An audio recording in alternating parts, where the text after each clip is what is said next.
نحمده ونصلي على رسوله الكريم اما بعد۔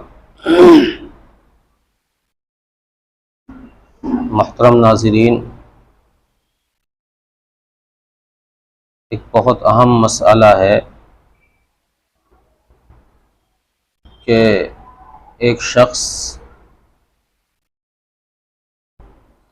ایسا ہے جس نے حج فرض ادا کر لیا ہے۔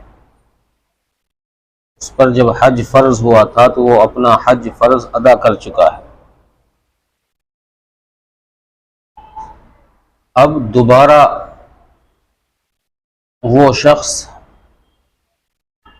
حج یا عمرہ کرے یا پھر اس رقم کو کسی غریب آدمی پر، ضرورت مند پر صدقہ کر دے، یہ بہتر ہے، یا پھر اپنی طرف سے کسی ایسے مستحق سے جو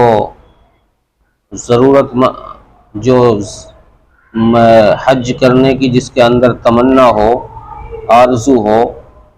یا اس کو حج کرا دے۔ ان میں سے کون سی چیز اس کے لیے بہتر ہے؟ خود حج کرے یا پھر اس رقم کو کسی ضرورت مند پر خرچ کر دے، یعنی صدقہ کر دے، یا وہ کسی آرزو مند شخص کو اپنی طرف سے حج یا عمرے پر بھیج دے۔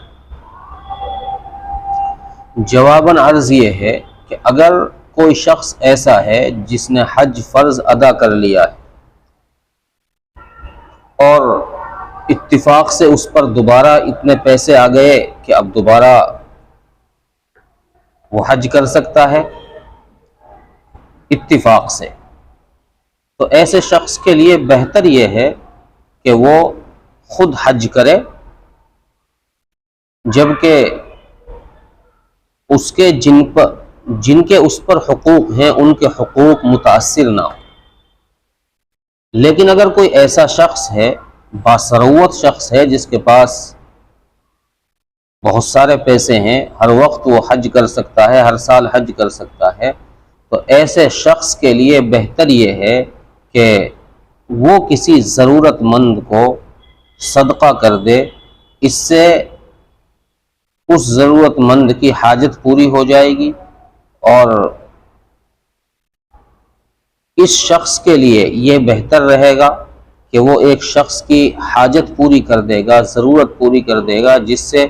دوسروں کو نفع پہنچے گا۔ اگر یہ حج کرے گا تو صرف حج کا نفع اسی کو پہنچے گا۔ چنانچہ علامہ برہان الدین بخاری رحمۃ اللہ علیہ لکھتے ہیں کہ اگر کوئی شخص حج فرض ادا کر چکا ہو اور وہ اب نفل حج کرنا چاہ رہا ہو، تو اس کے لیے بہتر یہ ہے کہ وہ اس پیسے کو کسی غریب پر صدقہ کر دے۔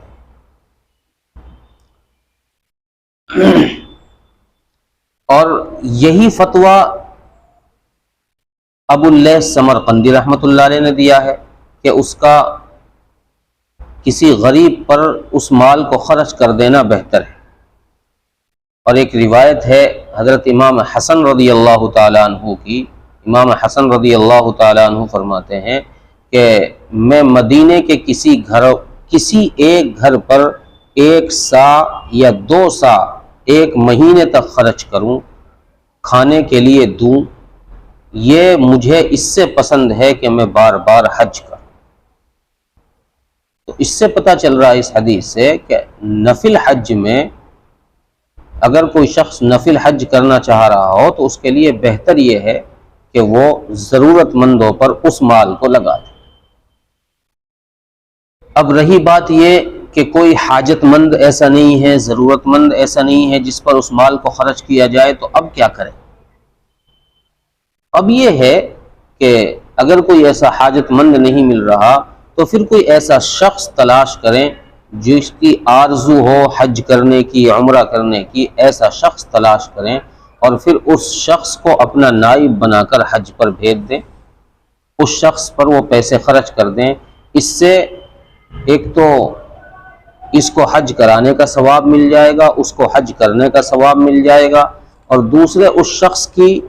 اس مسلمان کی ایک آرزو جو تھی وہ آرزو پوری ہو جائے گی، اس پر بھی اللہ تبارک و تعالیٰ کی طرف سے اسے اجر ملے گا۔ اور چونکہ اس کی اصل نیت جو ہے حج اور عمرے کی تھی،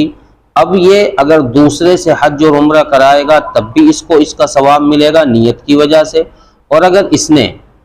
کسی غریب پر اس مال کو لگا دیا، صدقہ کر دیا، تو اس صدقے کا بھی اسے ثواب ملے گا، اور اس کے حج کی نیت کی وجہ سے یا عمرے کی نیت کی وجہ سے اسے حج کا بھی اور عمرے کا بھی ثواب ملے گا۔ السلام علیکم ورحمۃ اللہ وبرکاتہ۔